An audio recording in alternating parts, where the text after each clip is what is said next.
5 seconds to go.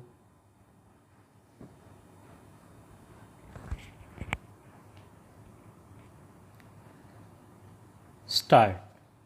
I am glad to welcome you to this conference, the main initiative for calling, which belongs to my friend and colleague when he first suggested to me that there should be a meeting of vice chancellors and others to consider how we can improve agricultural education in the country.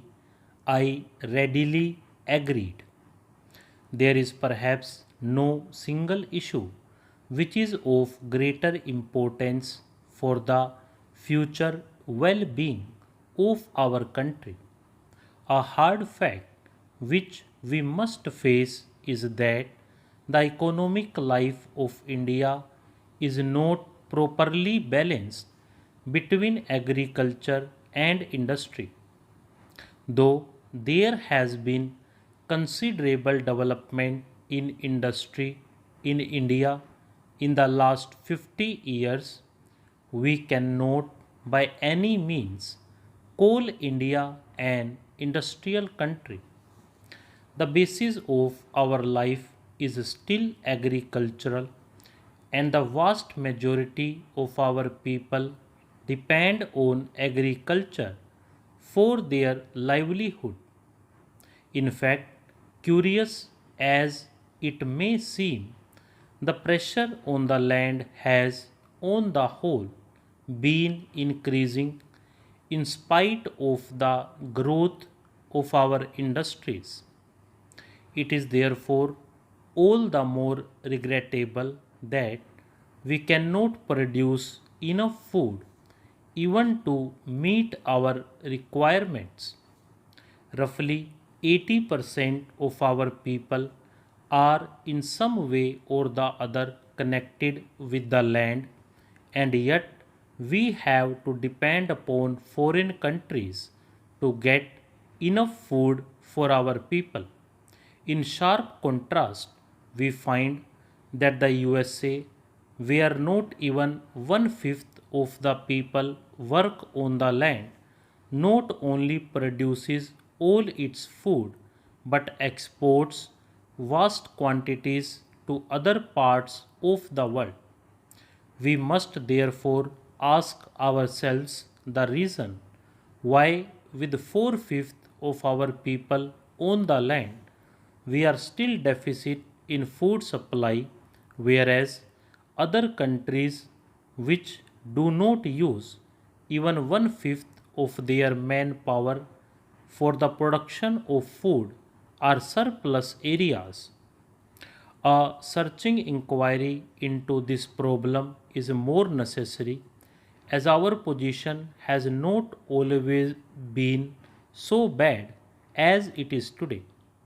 Until some years ago, we have in fact been exporting wheat and other food grains, but since 1983, we seem to be suffering from a perpetual shortage.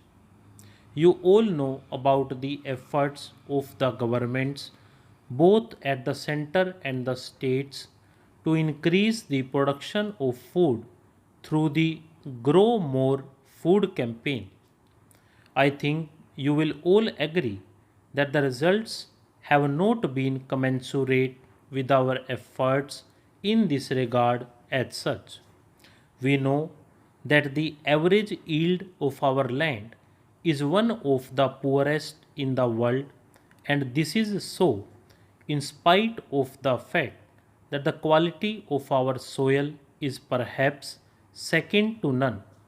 The only explanation is that our methods of agriculture are not fully effective. We must therefore think in terms of a change in our agricultural methods. This can be achieved only if our agricultural education is thoroughly recast. I think you will all agree that the present system of agricultural education in India is not satisfactory. It has not proved adequate even in normal times. During an emergency like the present, its shortcomings are only too apparent. Most of our universities have some provision for agricultural education, but the education is mainly theoretical, so that the results we could expect from the application of science to agriculture do not materialize. Our agricultural graduates are fit for almost everything except becoming agriculturists themselves. Our present agricultural education is defective because it lacks adequate practical basis. An even greater defect is that agricultural education is not an essential part of the general education of the country. Education is intended to develop the potential abilities of the individual in the context of the requirements of society. In a country like India, where agriculture is not only the main profession but the dominant way of life, it is necessary that agriculture must enter intimately into every aspect of general education. We are now planning to transform the system of our primary education by converting it into basic education. Gandhiji, with the insight of a genius, saw that if education is to be creative and real for millions of our people, it must seek to satisfy their basic requirements of food and clothing.